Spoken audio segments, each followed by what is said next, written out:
القديم الذي لا بداية له، والدائم الذي لا نفاذ له، والأول الذي لا أول لأوليته، والآخر الذي لا آخرية له. خلق الليالي والأيام وقسم فيما بينهما الأقسام، فتبارك الله الملك العلام. أيها الناس، أحذركم من الدنيا وما فيها،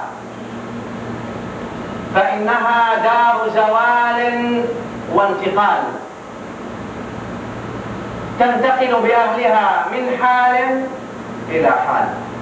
قد أفنت القرون الماضية والأمم الخالية الذين كانوا أطول منكم أعمارا وأكثر منكم آثارا، حضارات وملك ومدن، أفنتهم أيدي الزمان واحتوت عليهم الأفاعي والديدان، أفنتهم الدنيا فكأنهم ما كانوا لها أهلا ولا سكان. أكل التراب لحومهم وبدد أوصالهم وغير شمائلهم وأزال محاسنهم. أفنطمع بالبقاء بعدهم؟ هيهات هيهات، لا بد لنا من اللحوق بهم. فتداركوا ما بقي من أعماركم بصالح الأعمال. وكأني بنا وقد نقلنا من الدور إلى القبور فرحين غير مسرورين، حيث لا يغاث ظالم، ووجدوا ما عملوا حاضرا ولا يظلم ربك أحدا. فهم في برزخ، في مساكن البلوى همود، وبين عساكر الموتى خمود، ينتظرون ساعة القيامة وحلول يوم الطامة، ليجزى الذين أساءوا بما فعلوا ويجزى الذين أحسنوا بالحسنى. وأشهد أن لا إله إلا الله وحده لا شريك له، إرغاما لمن جحد به وكفر. خلق الخلق بعلمه وقدر لهم أقدارا وضرب لهم آجالا وعلم ما هم عاملون قبل أن يخلقهم، وأمرهم بطاعته ونهاهم عن معصيته، والكل في تقديره ومشيئته. ذلك بأنه على كل شيء قدير، وكل شيء إليه فقير، وكل أمر عليه يسير، لا يحتاج إلى شيء، ليس كمثله شيء وهو السميع البصير. وأشهد أن سيدنا ومولانا محمد صلى الله عليه وآله وسلم عبده المصطفى ورسوله المرتضى ونبيه المجتبى، وأنه خاتم الأنبياء وإمام الأتقياء وسيد المرسلين وحبيب رب العالمين. صل اللهم وسلم وبارك على هذا النبي الأمين، واجزه اللهم خير ما جزيت نبيا عن أمته في العالمين. وصل اللهم على آله الطيبين الطاهرين، سادة الأنام وحماة بيضة الإسلام، موضحي حقائق الدين وقاهري أحزاب المفسدين، وسهام من مرام الله على المنافقين. وارض اللهم عن صحابة رسول الله المخلصين المحسنين المتقين، ولا سيما الخلفاء الراشدون والأئمة المهديون، سيدنا ومولانا أبي بكر الصديق، وسيدنا ومولانا عمر بن الخطاب، وسيدنا ومولانا عثمان بن عفان، وسيدنا مولانا علي بن أبي طالب، وارض اللهم عمن اتبع النبي بإحسان وتمسك بالثقلين إلى يوم الدين، وعنا معهم برحمتك يا أرحم الراحمين. أما بعد، يقول الله سبحانه وتعالى: المال والبنون زينة الحياة الدنيا والباقيات الصالحات خير عند ربك ثوابا وخير أملا. The ayah in Surah Al Kahf. And I hope all of you are reading Surah Al Kahf today, like we mentioned, always stressing on reciting Surah Al Kahf on Fridays. Very important. And those who recite Surah Al Kahf on Fridays, there are many narrations that they will have nur between them and heaven. And they will be like guidance, centers for guidance. Malaika, the angels, will look when they do a topographic search over the earth. They will see all these lights with people who have electricity. No, people who recite Surah Al Kahf. The ayah means al-mal wal-banun zinatul hayati dunya. Money, of course, see Allah subhanahu wa ta'ala put money before, he put offspring. Money and offspring are zina, are ornaments, beautification, ornaments. You know, you ornament yourself. Allah put money because we like money more than anything. Al-mal wal-banun zinatul hayati dunya. Money comes first, and then offspring. And then Allah subhanahu wa ta'ala says this is the ornament of the life nowadays. This life, the dunya. وَالْبَاقِيَاتُ الصَّالِحَاتِ خَيْرٌ عِنْدَ رَبِّكَ ثَوَابًا وَخَيْرٌ أَمَلًا. But there is also other things in the day of judgment. Allah subhanahu wa ta'ala sees much more value than what? Than money and offspring. The word zina. Zina means ornament or beautification. Came in the Quran so many times with different, slightly different meanings, but they all actually come down to ornament and ornamenting your life. May Allah ornament all your lives in a lawful and a nice way. Allah subhanahu wa ta'ala said, for example, زُيِّنَ لِلنَّاسِ حُبُّ الشَّهَوَاتِ. زُيِّنَ لِلنَّاسِ حُبُّ الشَّهَوَاتِ. Shahawat means what? Desires. زُيِّنَ لِلنَّاسِ. Desires have been beautified, ornamented to people, the nas. مِنَ النِّسَاءِ وَالْبَنِينَ. Of course, firstly comes what? مِنَ النِّسَاء, women. And then al-baneen, offspring that comes up front, you know, when you marry. وَالْقَنَاطِيرِ الْمُقَنْطَرَةِ مِنَ الذَّهَبِ وَالْفِضَّةِ. Of course, what? Hills and hills, Allah subhanahu wa ta'ala mentions, the ayah means hills of what? Of gold and silver. So this is what everybody asks, everybody, what do you want? Says, I want a beautiful looking wife. And after that, I want what? After a beautiful wife, I want kids, very good kids. And after that, I want hills and hills of gold and silver. What else do you want in life? Allah subhanahu wa ta'ala said, all these answers are found in the Quran. There's no need to search anywhere else. زُيِّنَ لِلنَّاسِ حُبُّ الشَّهَوَاتِ مِنَ النِّسَاءِ وَالْبَنِينَ وَالْقَنَاطِيرِ الْمُقَنْطَرَةِ. It's like hills over hills. مِنَ الذَّهَبِ وَالْفِضَّةِ وَالْخَيْلِ الْمُسَوَّمَةِ وَالْأَنْعَامِ وَالْحَرْثِ. الْخَيْلِ الْمُسَوَّمَةِ means the horses. At that time, horses are used for two reasons. Number one, for defense.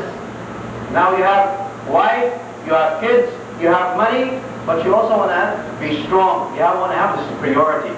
So you have to have defense. Khayl. Horses at that time, like nowadays, F-16s. That's what the horse used to be like. Because they used to be on top of the horse and chopping heads right and left. That's an F-16 right now. They just bomb everybody. Huh? Fight. Allah musta'an. And now what comes after the defense? Also, it's a vehicle. Al-Khayl, horses are vehicles. So vehicles, you see that. So zina. These are all zina, Allah subhanahu wa ta'ala says. These are all, what are these? Ornaments. When you defend yourself, well, this is beautification of life. Even when you have women, you have your wife, you have your children, you have all that money, that's all Allah subhanahu wa ta'ala says. It's beautification, really. It's ornamenting your life. Ornaments. Also, women, they put zina. Zina means makeup. Nowadays, all you see is makeup. You don't see anything else. SubhanAllah, they came now, they have makeup for the hands, they have makeup for the feet and makeup for the face. I don't know what else is going to come up. I mean, anything that's going to come up, they just put zina. What else also zina? Zina also, Allah subhanahu wa ta'ala said, إِنَّا زَيَّنَّا السَّمَاءَ بِزِينَةِ الْكَوَاكِبِ. Allah subhanahu wa ta'ala says, we have beautified and ornamented The heavens with the planets and stars. You see, you look at the planets like a zina, like beautification and ornaments in the sky. إِنَّا زَيَّنَّا السَّمَاءَ الدُّنْيَا بِمَصَابِيحِ. Just like little lamps for lighting. وَجَعَلْنَاهَا رُجُومًا لِلشَّيَاطِينِ. Also, Musa alayhi salam, when he went to Pharaoh, Musa, Nabi Mursal, he's a prophet, messenger. Not every prophet is a messenger, but every messenger is a prophet. We studied that, everybody who came to Fiqh and Tawheed, we studied that. But anyway, so Musa alayhi salam, Nabi Mursal, he goes to Allah, says, إِذَهَبْ إِلَىٰ فِرْعَوْنَ. Here's a commission on a trip. Please go to Pharaoh. إِنَّهُ طَاغِيَ بَاغِيَ. Sayyidina Musa alayhi salam goes to Pharaoh, enters the palace. He sees money and power. وقال موسى ربنا إنك آتيت فرعون زينة وأموالا. Oh Allah subhanahu wa ta'ala still about Pharaoh, what Musa alayhi salam said immediately. Said, oh Allah, you have given Pharaoh zina وأموالا. Zina, everything else, the soldiers, the palaces, the women, everything, whatever, kids, all these things. Oh Allah, you've given him zina وأموالا. Why? Also, what else? In the Quran, there's so many ayahs in the Quran that talk about zina and the meaning of zina.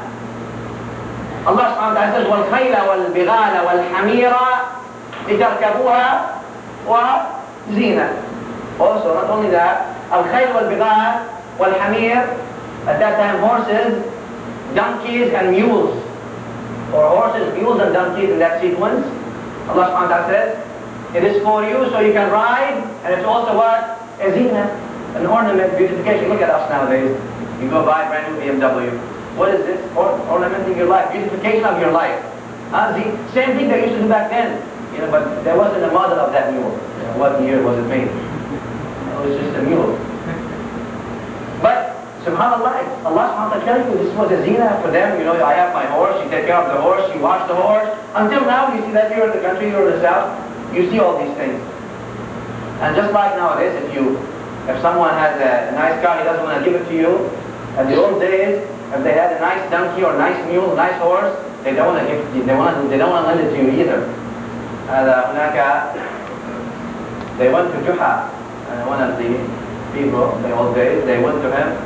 One wanted him to borrow his donkey. He says, can I borrow your donkey? So he wants to. You know how now if you have a truck, everybody wants to take your truck so they can move their stuff from one apartment to another.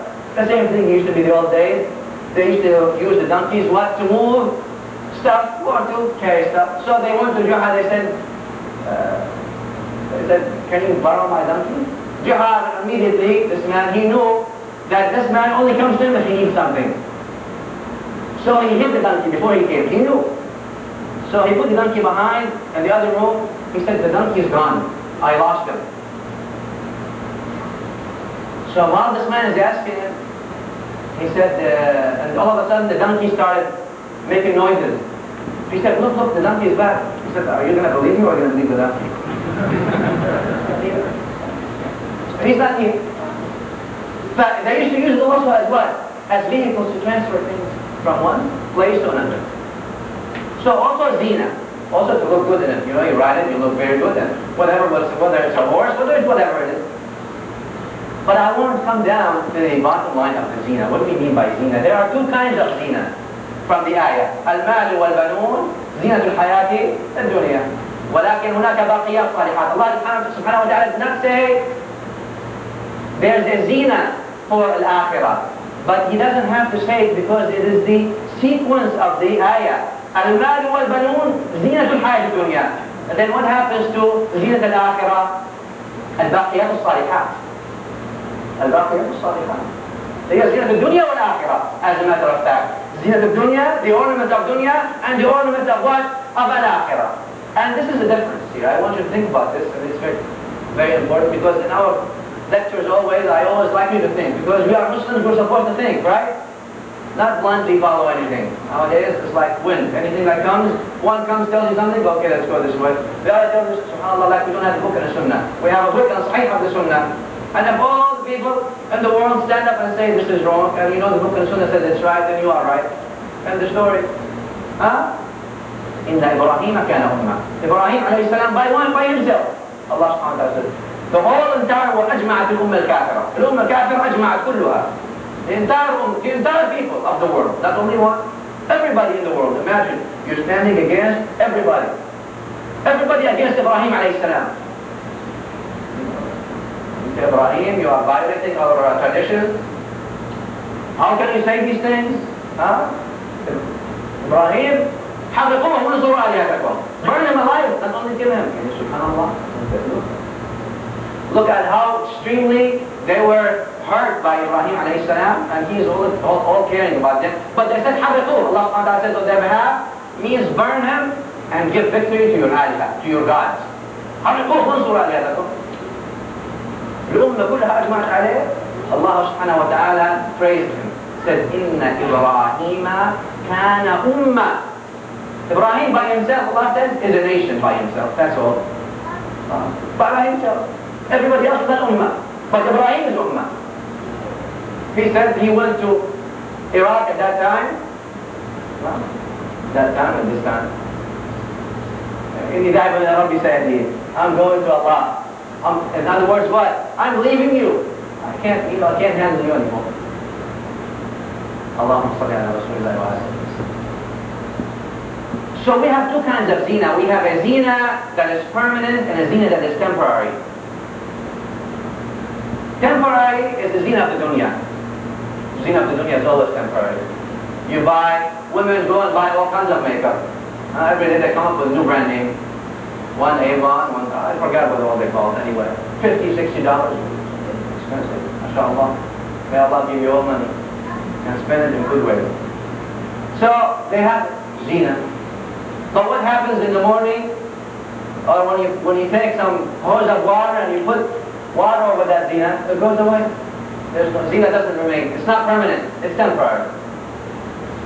The car, you drive the car zina. And that happens if the car has an accident or the car, something happens and the car stops. No more zina. It actually becomes a burden. Now it's a burden on you. Houses, your house becomes zina. All of a sudden a storm comes or an earthquake comes. What happens to that house? Destruction. Temporary zina. So many things are zina, but they're all temporary zina. So what is the zina? Al-Iman. Al-Iman. Al-Iman huwa zina. Haqiqa why? Allah subhanahu wa ta'ala always attaches the zina with iman. Why? Because either zina must be permissible or it cannot be permissible. Either halal or haram. If you say, okay, why Allah subhanahu wa ta'ala gave us all these zina? Allah subhanahu wa ta'ala says, زُيِّنَ لِلنَّاسِ حُبُّ الشَّهَوَاتِ مِنَ النِّسَاءِ وَالْبَنِينَ.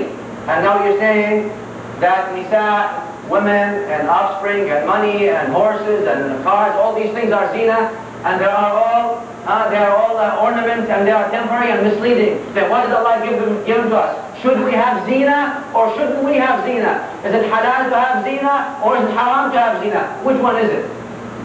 Allah subhanahu wa ta'ala in the Quran says, خُذُوا زِينَتَكُمْ عِنْدَ كُلِّ مَسْجِدٍ. Which means beautify yourself before you enter the masjid. You look good, smell good. So this is zina, so it's not haram. But also Allah subhanahu wa ta'ala said what? As he said, Al-Mal wal-Banun zinatul hayat dunya. He said that the money and offspring are zina in this life. He also said, Inna min amwalikum wa abnaikum a'da. Among your money and your kids can turn to be your enemies. So it's not a zina anymore. Now you have to say, I have money. Qarun, عنده كان money. Qarun, he used to have all the money. But now no more money for Qarun. But Qarun didn't use the money in the path of Allah subhanahu wa ta'ala. So what happened to this money? It turned against him. People who have their offspring, their kids, and they don't raise them according to the way of Rasulullah sallallahu alayhi wa sallam. What happens to these kids? They're against them now. They're a burden. They're not something that's going to help them in the day after. Actually, they're going to be burdened against them in the hereafter. النبي صلى الله عليه وسلم said, في حديث صحيح, وَوَلَدٌ صَالِحٌ يَدْعُو لَهُ. He didn't say walad. And he said, after you pass away, a few things are going to help you. Among them is a pious offspring, a pious kid. Only pious, but he didn't say just a kid. The kid cannot just help you. A pious kid can help you. But I hope you will remember your fathers. Please take a moment every week at least to remember your fathers and your grandfathers who worried about you and cared about you, on this day especially on Friday, and your mothers who bore you and who cared for you so many nights and made dua for them. Do not forget them in this life, in this hectic life. Take 1 minute and say, oh Allah, forgive my father, oh Allah, forgive my grandfather, oh Allah, forgive my mother, forgive my grandmothers. They have some right against you, don't forget that, don't just keep like that. Huh?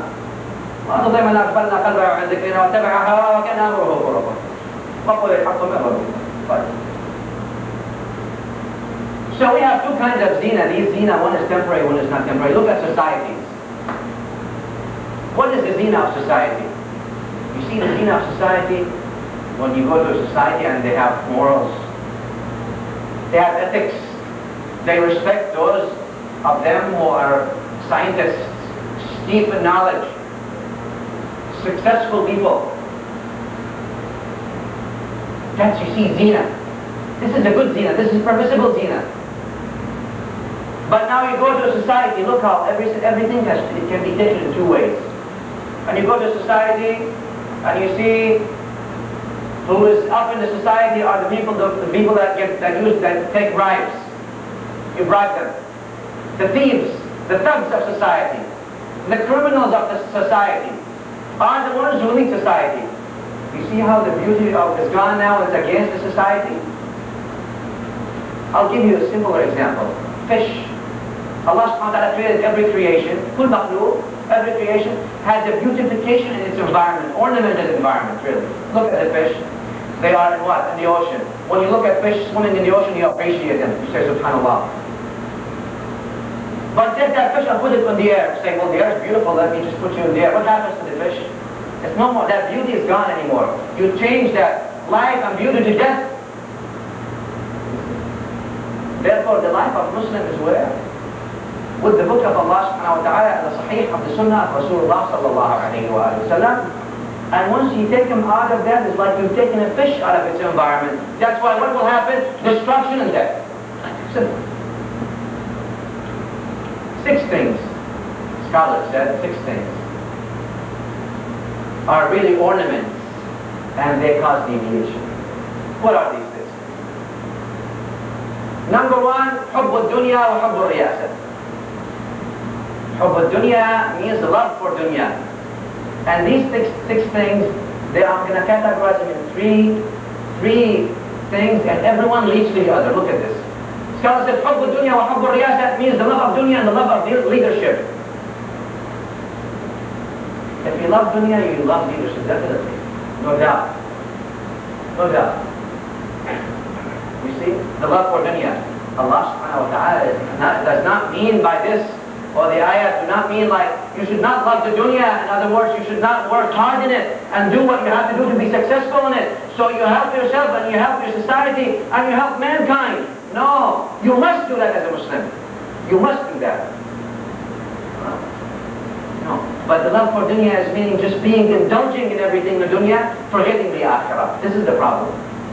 Of course, that leads to what? To want to be chief. Everybody want to be boss, right? The problem is we have so many chiefs and we don't have enough Indians to be chiefs of, right? That's what they say. So we have, everybody is a chief, alhamdulillah, by nature, and everybody wants to lead. Hatta al-jahid, even al-jahid, ignorant, he wants to lead nowadays in Baghdadi. And Imam al-Junayd al-Baghdadi, rahimahullah ta'ala wa riyah, Sayyid al-Farqadi. Al-Junayd al-Baghdadi used to say, it is a disaster for someone that knows and doesn't practice his knowledge. Disaster. But it is more disastrous for someone who doesn't know and pretends he's a pious. How can you don't know and pretend you're pious while swimming in an ocean of ignorance? Subhanallah. عجائب الأمور. حب الدنيا وحب الرياسة. And then what else? After حب الدنيا حب الطعام وحب النوم. Scholars said حب الطعام, that's why actually my father used to say that. So I tell you he said that. So I said six things, of course deduced from the Quran and the Sunnah. So first one is حب الدنيا وحب الرياسة. You want to be leader. That's what Khulafah al-Rashidin radiallahu anhum wa ardahum Sayyidina Abu Bakr, Sayyidina Umar. If you go back to the Bayaan of Sayyidina Abu Bakr, you see how Sayyidina Abu Bakr said, no, Umar, you take it. No, no, you take it. Abu Bakr ibn Jarrah said, you take it. Everybody's like giving it to the others. Nowadays, we'll have what? Not only will have guns on us, we'll have parties waiting outside to support us just in case I dial 911 for you. Come here, help me out. Why? Because I'm not looking for haqq. I am looking to be victorious. It doesn't matter whose haqq was wrong. Who's right, who's wrong, doesn't matter. I have to appear as I am on the haqq. Subhanallah. Please come forward, brothers. No, there's many people standing in the back. Taqaddam.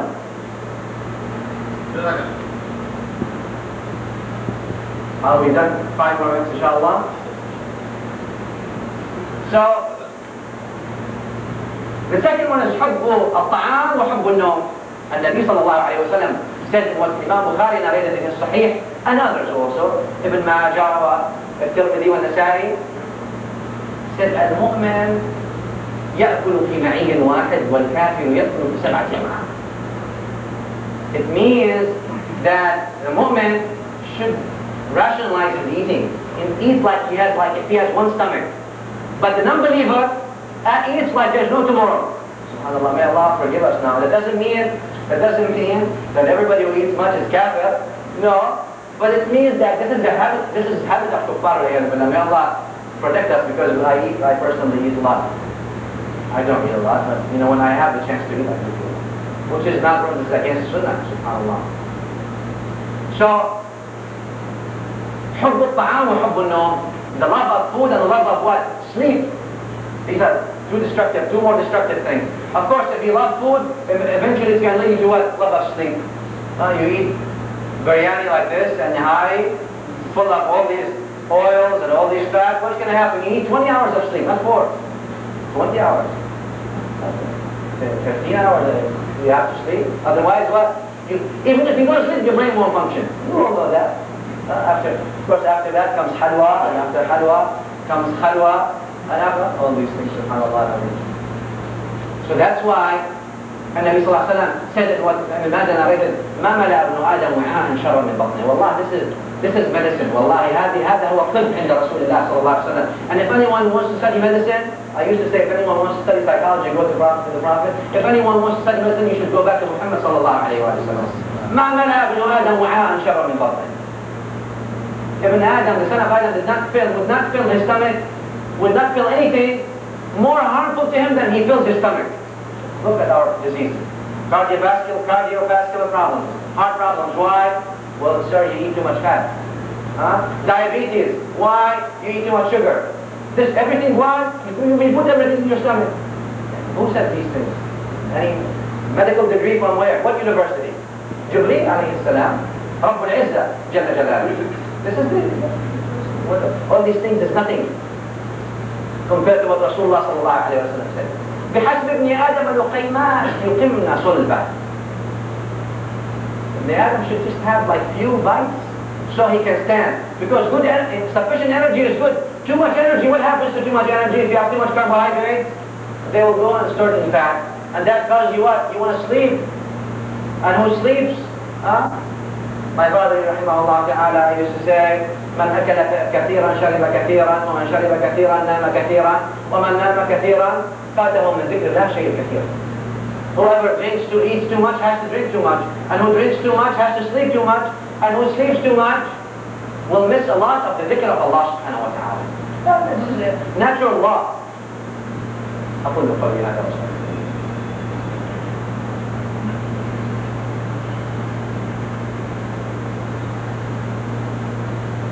الحمد لله كما ينبغي جلاله وكماله والصلاة والسلام على محمد وآله. أما بعد. The third thing, the last two things of the 6 is حب الفراغ وحب النساء, or حب الراحة وحب النساء, which means the love of doing nothing, having nothing to do, and what? And the love of women. And they are both connected. Look at this. If you have a lot of time, a lot of free time on your hands, what are you going to think about women? If you're busy always doing nothing, what are you going to think about? How to be productive. What are you going to do? Finish your job, do this, do that. You don't have anything to think. You immediately, after you had a good meal, now you have a lot of money, you have a good meal, And now, you have time? Of course you're going to think about women. What do you think? Allah subhanahu wa ta'ala, Al-Quran and Islam is not telling you should hate women. No, we don't. Muslims, we don't hate women. We love women, alhamdulillah. We don't hate women. Islam is not telling you should hate women.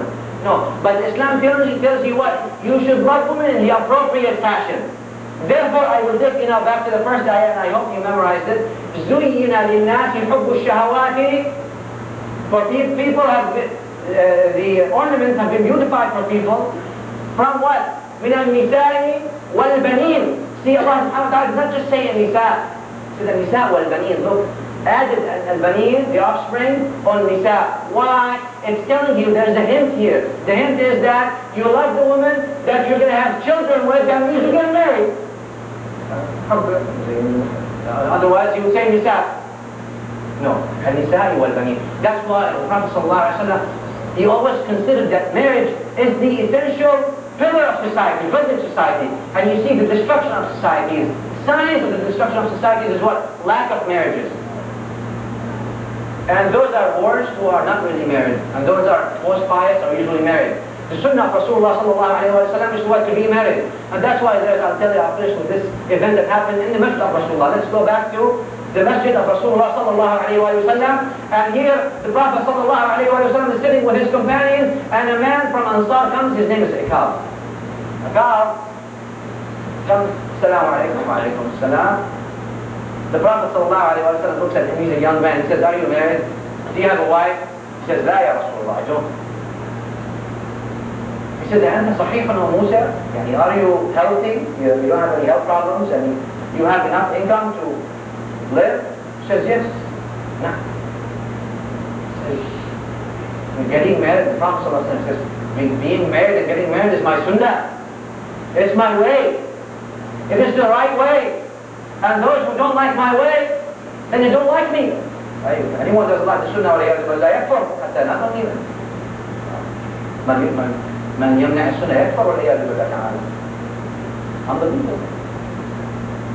So the man, he said, Ya Rasulullah, I want to marry right now. Right now, I don't want to leave the masjid until I get married. I don't want anyone to come to me and tell me this, because I don't want But he said to the Prophet, he said, Ya Rasulullah, I will not leave until you marry me right now. Right. And Nabi sallallahu alayhi wa sallam, he looked at the women, and he saw Kulthum bint Amir al-Himyariyya. She is one of the Sahabiyat, one of the Sahaba. She was young and she was not married. The Prophet knew about her. He asked the woman, and he signaled them. He signaled her. There she went. Within minutes, the whole thing was done, and these two couples were married, and the man exited the Masjid of Rasulullah sallallahu alayhi wa sallam with his wife next to him. And the people, the ulama of Siyah, they say, look at this beautiful marriage. Look at this beautiful marriage. You see now the beauty? This is zina. Now this marriage is zina. Let me take you now to the other picture. Nowadays, they get married. What happens? Of course, number one, al-um tadun anna ibnaha surat. First thing is what? The mother thinks that her son was stolen. And she has an operation recovery. She has operation recovery. Because she was, you got me married first in the first place. And had a waqi'. The mission of the wife, operation isolation. I have to isolate him from all his family. Cut him off. His mother calls, he's coming back tonight. No, he's not. Thank you. He's coming. His brother said, you know, I'm inviting you to come to my house tomorrow. She doesn't tell him. Please tell him, yeah, okay. Allah subhanahu wa ta'ala said, وَخَلَقَ لَكُم مِّنْ أَنفُسِكُمْ أَزْوَاجًا لِتَسْكُنُوا إِلَيْهَا. So you have second. Second means, the ayah means what? Allah created for you wives or husbands. So what? Partners, in other words. I will be done inshallah in a few minutes. So what? These wives, what? So you can have peace, like you live with them. You are in your home, you come to your home, it's like second, like peace and tranquility. But if you change this peace and tranquility to a boxing ring, or to a battlefield, you know, you said this and you said that. And now both families on each side, they microanalyze every word. They have censorship. She said this in one day. That's why you see now, there's no barakah. There's no barakah. And that's why there's no success. That's why we have the inhirafat, we have all these deviations in the marriage now. You see, that's what the Prophet ﷺ stressed on what? On the marriage and the zina, to be zina and forbade this zina. Before I finish, as you know, you see the masjid is being prepared. And the brothers in charge of the masjid, they have told me this, and you have seen this, and I see this every day. And this costs a lot of money. I think in excess of 20,000, something like that. Please contribute generously. I don't usually ask for money, and I don't ask for money, except for the place that you're in. I don't collect money for anybody. And I don't get involved directly or indirectly, but I will tell you that you see in front of you that things are being done, and you see in front of you that electricity and all these things are restored, and I complain a lot about the air conditioning, so because I sweat all the time like that, and I can't think. And so, inshallah, that's going to be fixed. So please, on your way out, please contribute generously. Allah subhanahu wa ta'ala, inshallah, will count it for you in the day of judgment. May Allah bless you. One more thing, inshallah, I will be leaving to Imam Abu Hanifa College in England tomorrow for about 3 weeks. There is an intensive college, actually intensive course for Sharia, teaching students of Sharia, the fiqh of Imam Abu Hanifa, and so on. And I will be there, inshallah, for about 3.5 weeks. So I pray to Allah subhanahu wa ta'ala that He keeps you and protects you. And if I come see you back, inshallah, that'll be good, and we'll start a new program. And if I don't, you make dua for me. Allahumma salli ala Muhammad wa ali Muhammad. كما صليت على إبراهيم وآل إبراهيم وبارك على محمد وآل محمد كما باركت على إبراهيم وآل إبراهيم في العالمين إنك حميد مجيد. اللهم انصر الإسلام والمسلمين وأعل يا مولانا كلمة الحق والدين. اللهم من أراد بالإسلام والمسلمين خيرا فوفقه إليه، ومن أراد بهم غير ذلك فاجعل دائرة السوء عليه. اللهم رد المسلمين إلى دينك ردا جميلا. اللهم رد المسلمين إلى دينك ردا جميلا. اللهم رد المسلمين إلى دينك ردا جميلا. اللهم آت أنفسنا تقواها وزكها أنت خير من زكاها، أنت وليها ومولاها. اللهم اغفر لنا ولآبائنا ولمشايخنا ولمن له حق علينا ولمن على الخير أعاننا ولمن عن الشر أبعدنا ولمن أوصانا بالدعاء. واشف لهم مرضانا وعاف مبتلانا وفك أسرانا وارحم موتانا. وصلى الله وسلم على محمد وآله وأقم الصلاة.